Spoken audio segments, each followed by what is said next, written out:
So hopefully everyone's having a good week so far, and and again, hopefully we're past the winter weather as well. So last week for us here was pretty nasty, which I'm sure it was for you where you were at. So we went from one extreme to the next in 1 week. So we've been in the mid 70s, pushing 80 here, which is a big change from last week when we had snow, ice, and single digit temperatures. So well, you guys are signing in. I'm gonna go ahead and do a screen share and pop up the slide deck for this week.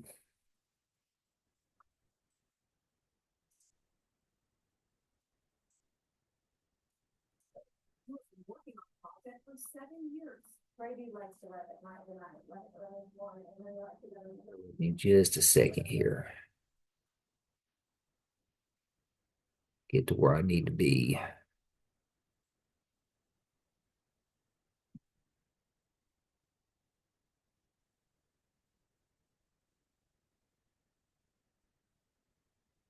I think I can do it now.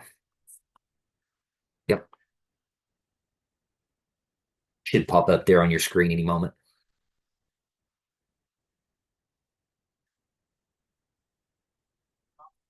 So one of the things we're going to focus on, there's two chapters of assigned reading, but I'm going to focus on chapter 10 for this evening for this Zoom session and just talk a little bit about, we're kind of continuing more discussion on formalized test, and I'm going to talk a little bit about the assignment that's going to be due not this week, not this Sunday, but the following Sunday. So you got a little bit of downtime here, a little breathing room. So I know this is a busy time of the year. But I do want to cover this slide deck, looking at chapter 10, just talking a little bit about intelligence or intelligence scores, where we're looking at formalized testing, and also want to talk to you just briefly about adaptive behavior. And so last week I mentioned or asked the question, how many of you guys have actually sat in a MEGS meeting when the school psych or the psychometrist comes in and goes over those results? Well, one of the things that they will go over is adaptive behavior scores. And especially if it's an initial evaluation, when we're looking to do initial placement on a student, we often ask parents and also a classroom teacher to complete an adaptive behavior scale rating on that student. There is a version of that is specifically for the school, the teacher, and one that's designed specifically for the home. They have very similar questions on them, although they're geared a little bit more specific for one for school, one for home. And then we take that and score that and embed that in our comprehensive report. And so mainly it's looking at behaviors on being able to function everyday tasks and how that student does it. But we're going to start off talking just a little bit about intelligence scores, what all that entails. And so basically, when we look at intelligence, it's basically just a general concept of the individual's ability to function effectively in various settings. The adaptive scale kind of will rate the student based on the parent and the teacher on how they function in those two settings. Okay. Adaptive behavior essentially is the ability of an individual to function in their various environments. How does that student function at home compared to how do they function at school? And then we do a comparison on it.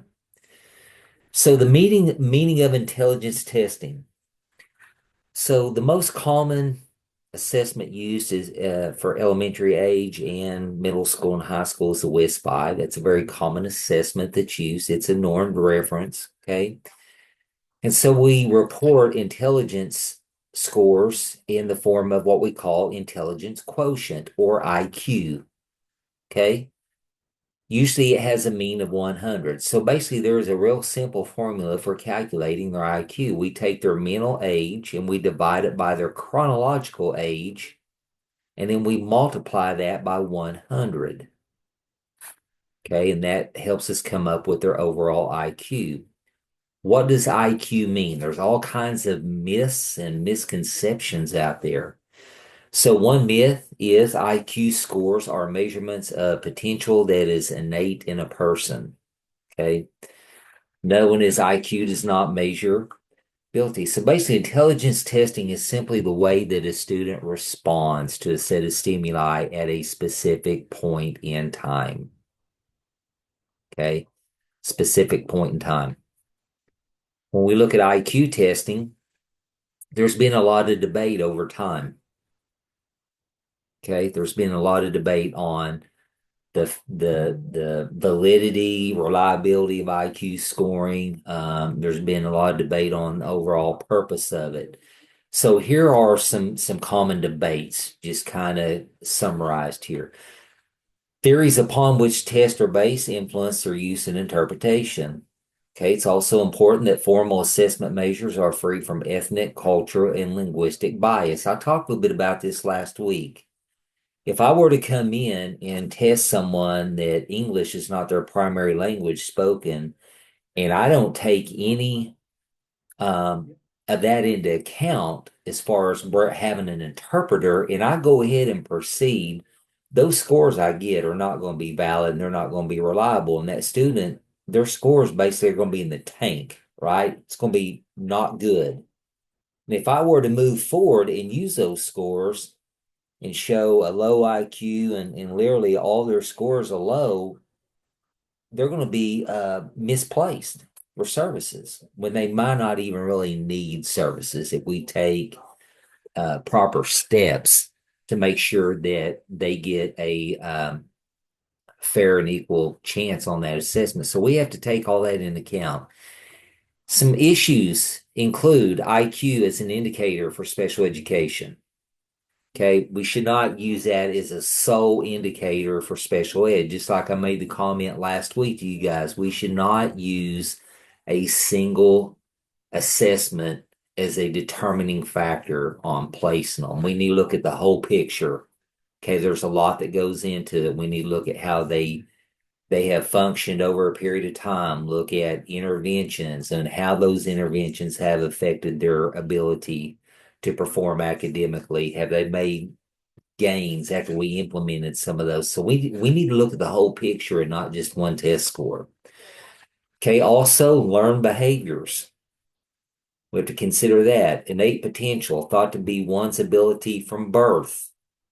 Other issues are environmental influences, the impact of the environment on students' learning ability.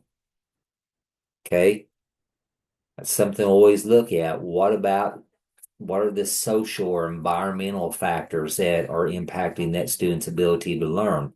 Something that's common in high poverty areas is those students don't have exposure to educational materials, so they're already behind the eight ball before they start, right? A lot of them are. It's just kind of goes with the culture of poverty. So we have to look at that. A lot of them have just not had the exposure. Nothing is acculturation is basically that's the influence of one's culture on another culture. Here are some other issues with IQ testing. Looking at test creation is the content validity, how it's constructed. We have to look at construct validity, predictive validity, and then mean differences obtained by different age groups. Those are issues that we have to look at with the overall creation of tests that are used. We also have to look at biases, inappropriate content, okay?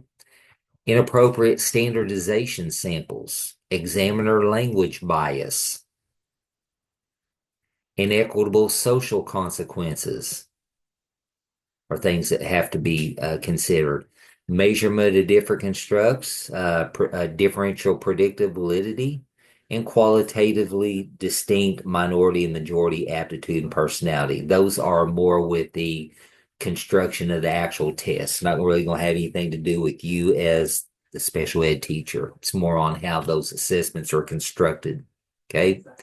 There's been a lot of litigation over testing. Here are some different cases that are cited. Okay, you can read on this, go back and review it at a later time, but just so you kind of know, you got Larry P versus Riles, and that basically that case stated the court's finding that schools could no longer use standardized but uninvalidated IQ tests for the purpose of identifying students. In the 1980, you had another case, Pace versus Hannon, dealing with special education and IQ. Okay. Then there's two more, Diana versus State Board of Education, going back to 1970, talking about unfairness of test items due to not being in that student's native language, dealing with a Hispanic student. Okay. The last one that's been cited there is Laura versus New York City Board of Education. Okay. And how they use referral and assessment methods to evaluate their students. There are also some alternative views to intellectual assessment. The first one, uh, pretty popular, I would say, especially if you're a reader. I don't know if you're familiar with Howard Gardner on emotional intelligences, and Gardner came up with the theory of seven intelligences. If not, that's something you might want to take a look at. That's kind of an alternative view of looking at intellectual assessment. Then there are some other ones listed. Carroll in 2005 came up with basically three tiers of intelligence. You have an overarching intelligence and a level two and a level three. Then we have another one that's dynamic assessment, and it's using assessment experience to measure the task of learning, more performance based. And then we also have what we call cross battery, and that's not uncommon. So basically, cross battery is I'm coming in and I'm using a cognitive from the WIS 5 and an academic a test from the WJ 4 and using and pulling from those two. It's called cross battery assessment. Again, that's not uncommon for examiners to do that. What are uses of intelligence tests? Okay. Again, it remains controversial at times because of its inappropriate use in the past. Okay. There have been a lot of improvements over time. IQ testing is likely going to remain part of the assessment process because it's often what is assessed by the IQ test correlates to school performance. Okay, so we want to make sure we promote fair and appropriate use of that test. I contracted out with a client and they were doing it for insurance purposes. Okay, had just moved their child to a private school and they were needing to continue some of their services that they were getting outside of that private school, and it was time to do a reeval. And in order for them to continue being covered and providing insurance related services, they needed a current IQ assessment performed. Okay, so, and they specifically requested, they gave me a list of like three that they would accept. The WIS 5 was one, it's the most common. Okay, so there are times when it is appropriate, it has to be done to do, and it does often correlate to school performance. We do see that correlation when we go over the results. Okay, here are some basic guidelines for use of IQ testing. Again, you in the role of a SPED teacher won't be dealing directly with this, but you'll be hearing some of the terminology when you sit in those meetings when they're reviewing the test results, but it's good just to kind of have a basic understanding. Here are some guidelines, just some very common guidelines for appropriate uses. Um, Appropriate use requires that the context is used to emphasize prevention and early intervention rather than eligibility determination. Okay. Intellectual assessments should be used when the results are directly relevant to well-defined referral questions. Okay, so just don't be giving it to give it. Okay, it needs to have a specific person or reason why we're giving it. Mandatory use of those intellectual measures for all referrals, factored evaluations or evaluations is not consistent with best practices. So a lot of times if we do a reeval, we don't maybe use an assessment tool that provides IQ. We might on initial, but reeval, not as common. Okay. Those intellectual assessment procedures need to be carefully matched to the characteristic of the children and the youth that you're going to assess. Um, The score reporting and interpretation must reflect known limitations of test, including technical adequacy, different errors, and general categories of performance.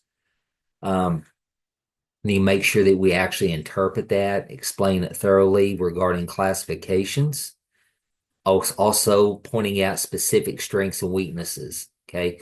You're doing that now, learning how to point out strengths and weaknesses and identify uh, maybe observation behavior. Those are important points on what you're learning how to do now with the students you're working with. Okay, so it's you can carry that skill set over and use it when you're trying to collect data and identify students for perhaps initial placement.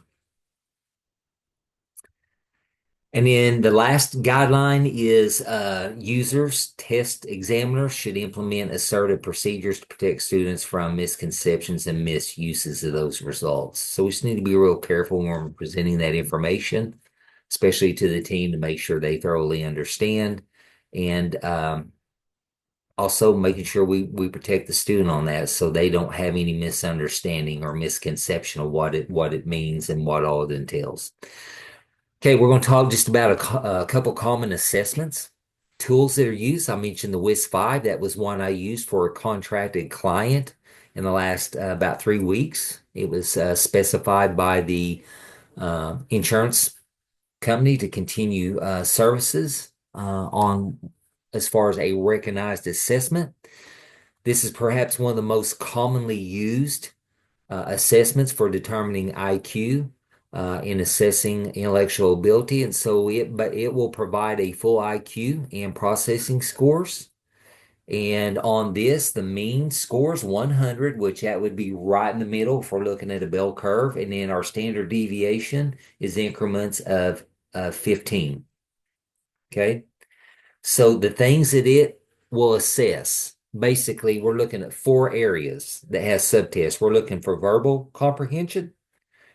Underneath that, you will see the subtest, similarities, vocabulary, comprehension, information processing, and word reasoning. Then we do an area on perceptual reasoning index, and so how they visually perceive and can analyze things when it's presented visually to them. So they have to do block designs. I give them a picture of images that's in color codes using two colors, red and white. And then I have a set with 8 blocks, and they have to recreate that design that they see in the picture that I present.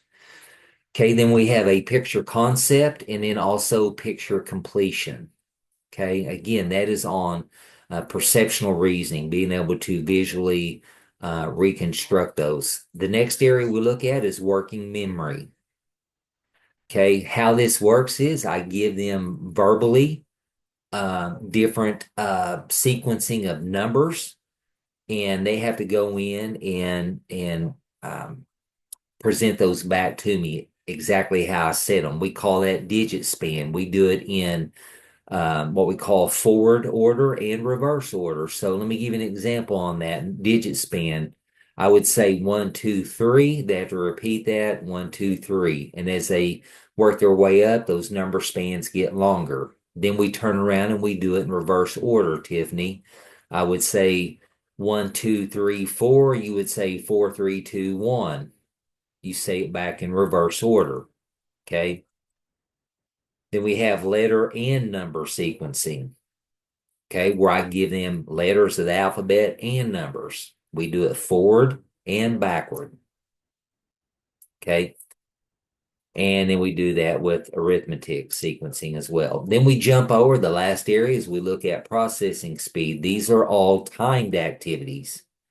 So they have to go through and decipher codes. And so it will give them picture codes that may have 26, a picture code representing a single letter of the alphabet. And so they have to go through and and cipher that and determine what that code represents and then identify it. And so they have to do that in identify and code as many as they can in 2 minutes. Same thing on symbol search. I give them a pamphlet and it's got a multitude of symbols, and they have to go through and identify a series of those symbols and identify which one does not belong in the pattern, and they're timed on that. They may have 5 minutes and there's 200 items on there, and they have to identify as many as they can in like 5 minutes. Cancellation, very similar. They're given a series of symbols. They have to go through there and literally put a hash mark through the symbol that does not belong. They're going to cancel it out. Essentially, what they're doing in 3 minutes. And I score them on that. Okay, so that's kind of how that works. So some of this is timed, some of it is not timed. It's using basals and ceilings. You guys remember that terminology from last week? Basals where they start based on their age. Ceiling is they get X number of problems incorrect. We stop the test, subtest. Okay. So that's a little bit about how that works. Other intelligence tests that you might have heard mentioned just in general conversation in your school. The Kaufman Assessment Battery for Children. Okay. Stanford Binet Intelligence Scale. Woodcock Johnson WJ4. That's kind of the go-to for me. I prefer that kit. I do use the WIS 5. Kaufman Brief Intelligence Test. Okay, those are just some common ones. Then we have what we call nonverbal intelligence skills or intelligence tests. These are the more common ones. We have the differential ability scale, universal nonverbal intelligence test, comprehensive test of nonverbal intelligence, test of nonverbal intelligence, third edition, and the Wechsler nonverbal scale. Okay.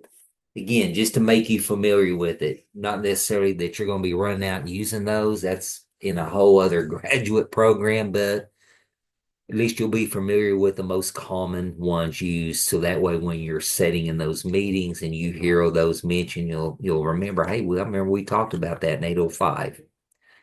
Assessing adaptive behavior. Okay. Now we're kind of switching gears. We're into adaptive behaviors. What all does this tell? So I don't know if any of you have actually seen or completed an adaptive behavior scale. Depending on which one that your district uses or the school psych uses, for when they go through the process, I use the Vinland 3. Prefer that. It is very comprehensive. It is very lengthy. Okay, but it covers a multitude of items. That Vinland, both the teacher version and the home version may have well over 200 items that you have to rate the child on. Okay. So it's adaptive behaviors. Basically, it's a term we use to describe how well the student adapts to the environment they're in. Again, the school side, the home side. We evaluate it. We really use them when we're looking for initial placement. Okay, but specifically if we're looking at or suspect intellectual disability. Okay, that term needs to be changed. We no longer use MR. That's still listed in there, but for ID. Okay.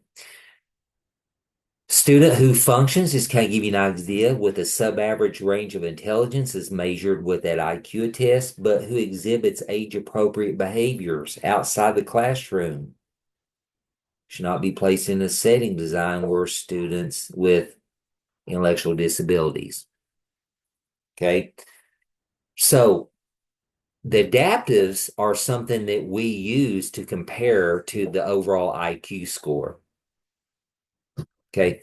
We try to determine if there's a significant discrepancy. If those adaptive scales show that they're higher than IQ, then that's something that will determine whether or not we're going to place them in an ID class. Now, if the adaptives are low and it correlates with that IQ score that's on the lower tier, then yeah, absolutely, that you would want to do that. You'd want to place them in that room. So a lot of times they have the ability to function and adapt to their environment they're in.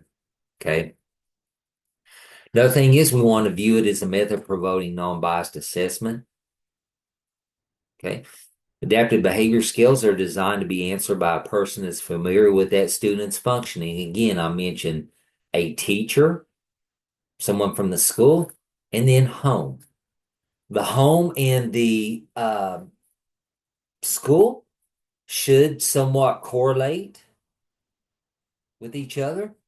If you see one that's extremely low on the school side and another that's high from the home, oftentimes what we get into is, and I haven't seen it a lot, but what we get into is oftentimes the parents are just not seeing what you're seeing, or they're in kind of somewhat of a denial stage when they score that.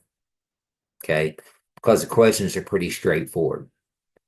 Have I seen them come back where it's one extreme to the next? Yes, absolutely. And again, it goes right back to what I just said. That parent oftentimes is in denial and they're not wanting to come to the realization that their student is lower or really struggling with some of those things. Okay. But they should be somewhat consistent with each other. The questions on there that you're rating them on and scoring those students on, they're going to elicit information about the student's independent functioning in school and out, measures self-reliance, daily living skills at home and in the community and in the school setting. Okay, there's a lot of research on adaptive behaviors. I won't sit there and read all of them to you, but I will kind of pick out a couple and just kind of highlight them. And the first one is there's a moderate relationship between the adaptive behavior and the overall intelligence score that you get. There is a moderate relationship. They correlate. Okay. Again, there should be a direct correlation between the home rating scale score and the school rating score or scale. Okay. They should correlate. Okay. The next thing I'll point out will be the second one. And then the rest of them I would encourage you to go back and look at them. Is there correlational studies indicate that adaptive behavior has a weak relationship with school achievement, but the effect of adaptive behavior on achievement may be greater than what the correlations indicate, and the adaptive behavior in school may have a greater relationship with that with achievement than the adaptive behavior outside of the school. But as far as rating the student on performing just basically everyday tasks, again, that home and that school should correlate. Okay. How do we assess it? Common concepts, developmental appropriateness, cultural context, situational or generalized behaviors and domains. Okay. Definitions of measurement were based upon their age, the culture, and the situations. Also, the examiners or people that are rating those students should be cautious in selecting the scale appropriate for the student needs. Okay. Again, the one that I always go to is the Benlin 3. It's very comprehensive and extensive and very reliable. Okay. I feel very confident using that. There are other ones that are out there that schools use. And kind of skip over this. Again, here are some common ones right here. They have a newer version. It's the third edition. That's the one I use, but you'll see the Vinland Adaptive. Then you have the AAMR, the Adaptive Behavior Scale School. And the third one, it's very common, is I call it the ABAS, Adaptive Behavior Assessment System. Those are, three of the more common ones. I have the hiccups. Okay, so I just kind of wanted to briefly go over that, show you. The next thing I want to jump into is start talking about CBM assessment. That's what we're going to be focused on between now and 1 week from Sunday. Okay, so CBM assessment, I'm going to start my screen share real quick.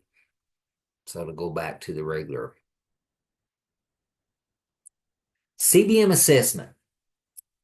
Essentially, CBM assessment, CBM's curriculum-based measurements. It's just kind of a glorified informal assessment. Is really what it is. Okay. A lot of times, curriculum-based measurements come with the textbook series that you use. There are other means of obtaining a curriculum-based assessment.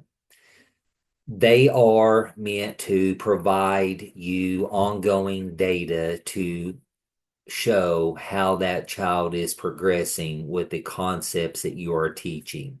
And it gives you data points that you can track. Okay, and we're going to actually add a different type of graph this time or plot your scores a little bit differently. CBM assessment is really beneficial when you use that over a period of time, like a semester, and you're doing them on your students that you serve, versus for this class where we're going to learn how to do it and we're doing it a condensed version. Okay. You want to be able to collect multiple data points during a semester if you were using this in your classroom to track how that student's doing, maybe with reading fluency or reading comprehension or specific math concepts. And you're giving them this curriculum based assessment. We're going to call it for this um, next 2 weeks, what we're focusing on, a probe. A probe is just another name for the assessment. And we're going to ask you to administer a specific probe of your choice, a minimum of 4 times up to 6. Okay.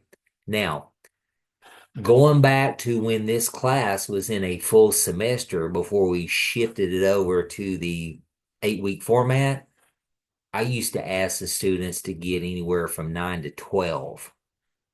Okay. We would spend upward of 4 weeks on this. Okay. But we're doing it in a condensed version. Someone asks you to do it 4 to 6 times. Okay. And plot those. It can be on reading, math, spelling, whichever area you're comfortable with. Okay. It's something that could be administered, the probe, similar to your informal assessment, 2 minutes or less, just to see how they're progressing. The difference is we're going to plot this and determine, hey, do I need to stop and put in some type of intervention because the scores I'm getting from their baseline are dropping? If you see your data points or your scores drop, that's when it's time to put in an intervention. And that intervention could be dropping it back a grade level, reducing the student's work, whatever the intervention is you feel like is necessary, and then turn around and re-administer the probe to see if those scores go up. If they're continuing to decrease, your scores right there automatically tells you that content is well above that student's capability, that we need to drop it back. Okay, so that's the neat thing about using probes and plotting your data. You can see it right there. Why would you want to assume that the student's getting it and continue on when their scores are actually dropping? We need to put in an intervention, do something different, re-instruct, and then test them again using our probe. So when we go to graph these scores and plot them on a chart, we're going to have what we call the baseline. The baseline is looking at the student's scores the first 2 times you give your probe. So let's say, Tiffany, that you give a probe and you're testing a reading fluency. And let's say it's going to be worth 10 points. Okay, I'm just using that to simplify it. And so the baseline is 6. You turn right around 2, 3 days later and you re-administer the probe and you get a 7. So their baseline is going to be pretty consistent. Our baseline would be considered a 6.5, right? It's right in the middle between the two. So we're going to go ahead and instruct, teach, and then we're going to come back and give another probe. And we're going to see what the student's score is.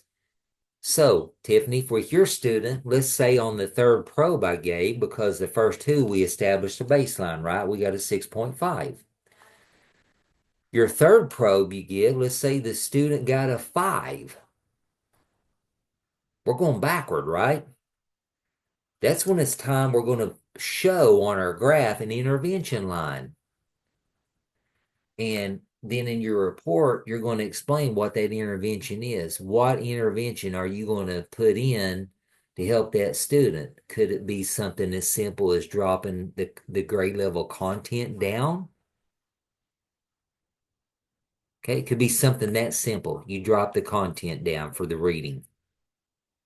Okay, Johnny might be on a third grade level where you're working with him now, right?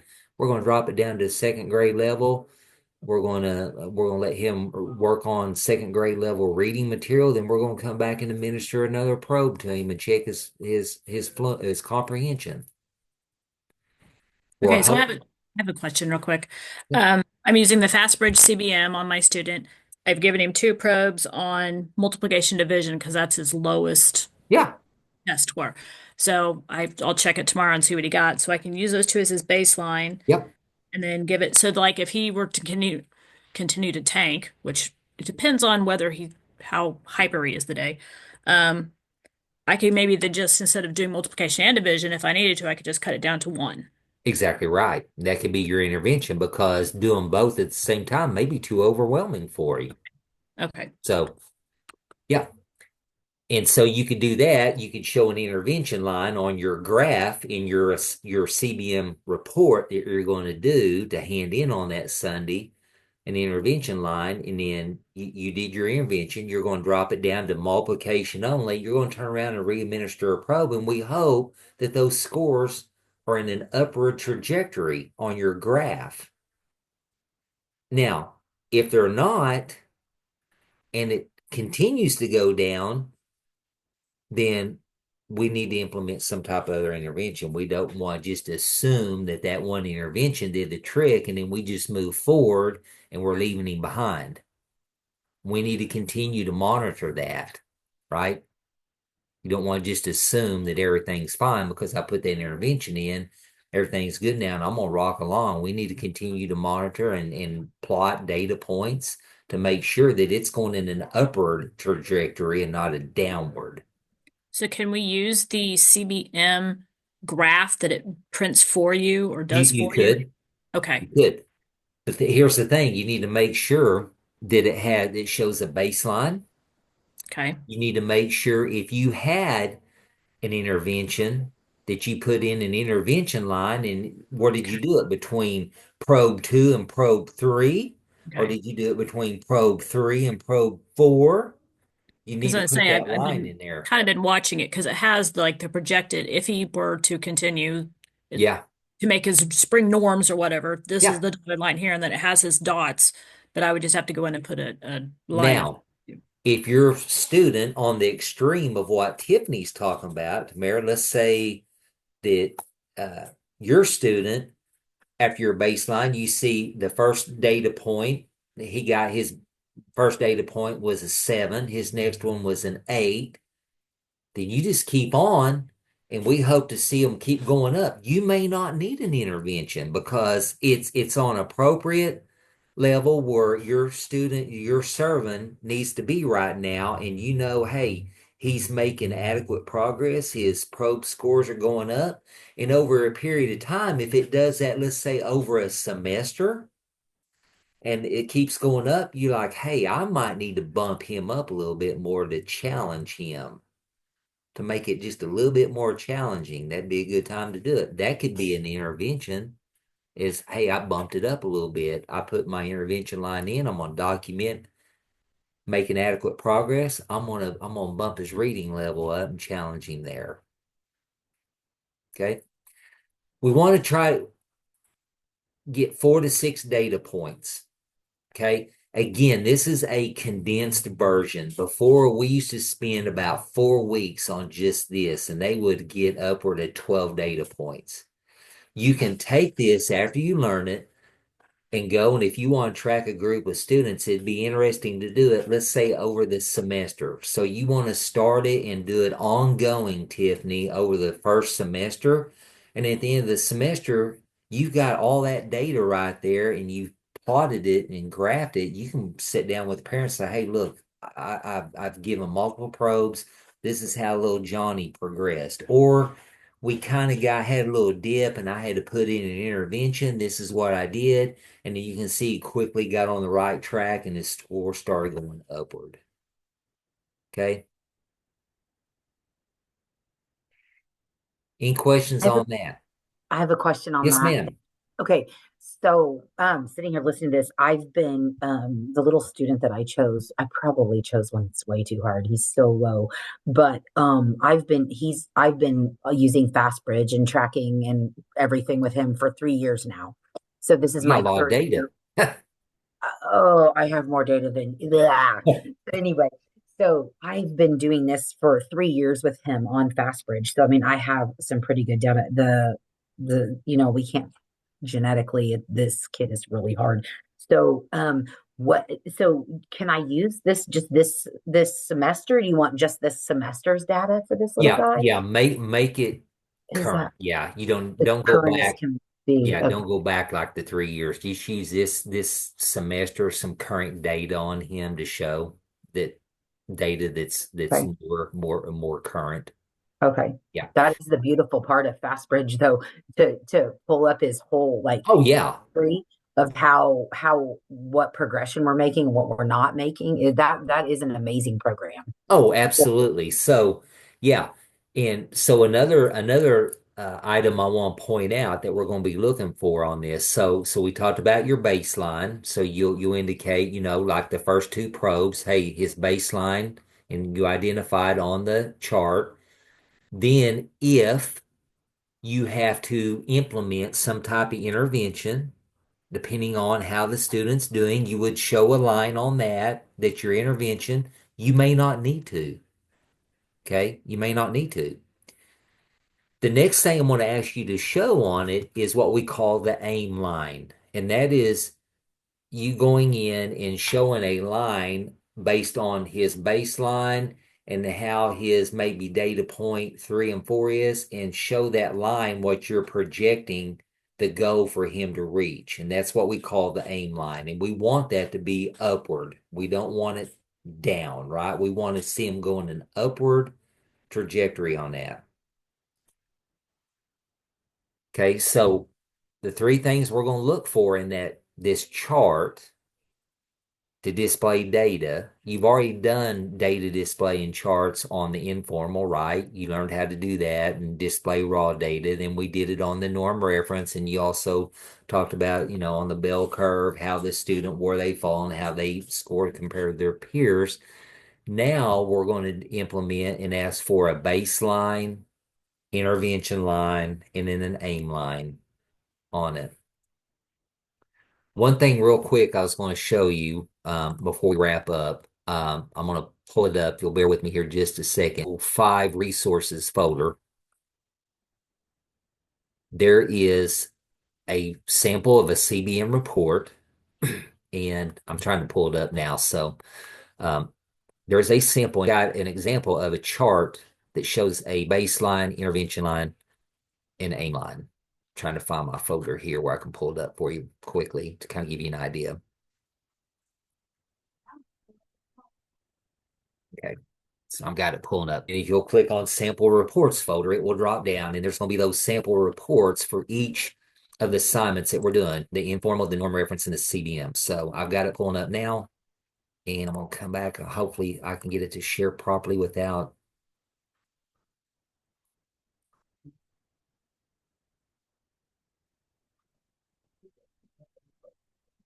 and show you guys.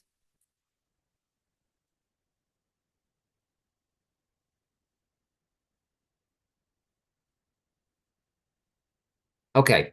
So this particular example I pulled up again, this example, keep in mind, is from when this was a full semester course before we switched over to the 8 week. Okay.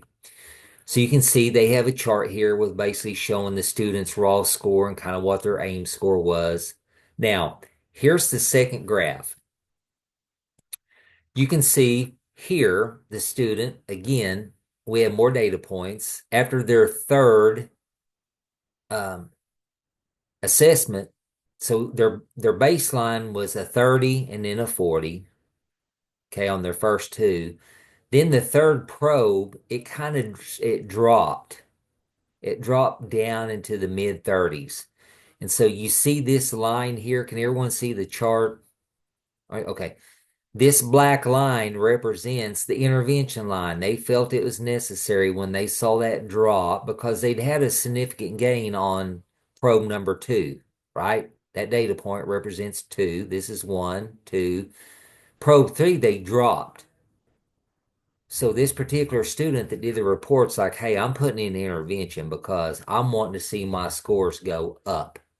So they did their intervention line here and they explained in the report what the intervention was. And they came back and gave probe four. Okay, it went up. It went to 40. Probe five went to about 45. So you can see an upward. The orange line showed that's their aim line. That's what they predicted their student would get to was 60. And you can see they ended up at 50, like 58. Okay. So that's what that is. Orange line was the aim score. The blue shows the data points. The black line right there is the intervention. That's what we're talking about. So if you were sitting down explaining some of these results to parents, you can say, hey, look, I gave the first two. You can see Johnny did well. He started off a little slow here, about a 32. Then we jumped up to like a 41. Then on the third probe I gave, and they put their dates down here. The third probe, he dropped. So I put in an intervention. And here's what I did as far as an intervention. And after we had about a week for me to implement my intervention, I came back and I gave another data or another probe. And you can see my other additional probes as you explain that to the parent, you can see that upward growth. Okay? Everybody understand kind of what we're looking at there? Again, it's interesting if you can do this over a semester. And as Tamara said, she's got data on her little guy going back 3 years. It's pretty interesting what it pulls up. Now, $1 million question. I'm gonna give you a resource. I'm gonna stop my screen share. I'm gonna verbally give you this as we close. Everybody's going, oh my gosh, what am I gonna do for a probe? And I always recommend this. There's a website out there, it's free. It will provide you with probes for just about any content area, and it's called easycbm.com. You literally go in and pick the subject area, reading, and I want it in reading comprehension, or reading, I want reading fluency, and about what grade level, and it'll develop or produce a probe for you. So I would encourage you to use that website. It's free. Always throw that out there every semester and encourage students to use that. It's a great resource. It'll save you some time when you go to administer that. Okay. Again, with this, remember you'll take your data at the end, do a lesson plan specifically over the data you collected for the CBM using that same lesson plan format. You'll create one based off your data you collected for the CBM. Okay, so you've got some time. I would maybe administer a probe, come back the next day or 2 days later and do another one and kind of spread them out. That way you're not having to try to get them all in 2 days or three. You've got some time. So this is Wednesday. You can get a couple in maybe before the end of this week and then come in next week and do the rest of them. Okay, and just kind of spread it out over time. All right. Any questions on that? CBM, what we're looking for. Again, it's something that you can give in 2 minutes or less. It's kind of a glorified informal assessment, but it's specific to what you're currently teaching and wanting to track that skill. Okay. So how many probes you said we should have? At least about 3 or 4? Nope. You need to have upward of 6. I don't want to see any less than 4 because you really need 2 just to get a baseline. Okay. Okay. I strongly recommend you try to get 6. 6 of them. Okay. But you need to have a minimum of 4 on there really to do you any good. Because your first 2 you're going to look at for your base. Then if you need to do an intervention, you want to have some additional probes to show where that intervention's working. Okay. Again, when we were doing the full semester, we spent about 4 weeks on this. They were getting upward to 12 probes, 12 data points. All righty. Any other questions? Okay. I won't keep you much longer. I appreciate your time. If you have any questions, please email me as you get started on this. Remember Easy CBM, guys. Don't try to reinvent the wheel and stress yourself out. That's a great website. You can get a probe really quick. That will enable you to get started on it. Okay. I really encourage you to use that. Some of you guys that have already been doing CBMs with the program in your district, if you pull that data, the one thing that I ask is make sure that you're using current data this semester. Don't go back and pull stuff that's 3 years old, okay? We want to see some current stuff going on, okay? Then again, remember the 3 things we're going to look at in the visual representation for your report. Talking about a baseline intervention line. If there was an intervention implemented, your student may not have needed one. They may have shown just that gradual increase. Okay. And then your aim line. Make sure you put your aim line in. Okay. So those 3 things, what we're looking at. All right. Any questions before we go? No? Everyone good? All right. Thank you guys. Remember, any questions, please email me. And if I don't hear from you, I'll plan on seeing you next Wednesday. We'll touch base real quick on CBMs. Again, it's due 1 week from Sunday, not this Sunday, but the following. Okay, so you got a little downtime, little breathing room. Remember this. I'm just for forward thinking, something you'll have in the back of your mind. This is week 6. Okay, CBM will be due at the end of week 7. Remember, at the end of week 7, you turn that CBM in on Sunday night. That mock IEP is due finals week. Remember, that's a short week, week 8. That mock IEP video will be due that Wednesday evening. It's a short week because it takes a lot of time for us to go back and review that mock IEP video. I'm going to spend a little bit of time next Wednesday evening talking about just kind of a method to help you out. Make sure you cover all the points on that. So I'll spend some time just brushing up on CBM, and then I'll go ahead and talk about and go over some things to help you out with that mock IEP. Kind of help get you on the right track on that so you won't stress out over it. The data you'd have already collected. So the information you already have. It's just getting everything together and making the video and presenting it as if you're in an actual meeting talking to the parents. Okay, so we'll go over that in detail next Wednesday. Okay, we'll spend quite a bit of time on it. All right. Okay, thank you guys. Have a good Okay. evening. Have a good rest of the You week. Thank you. too. Thank you. Thank you. Thanks.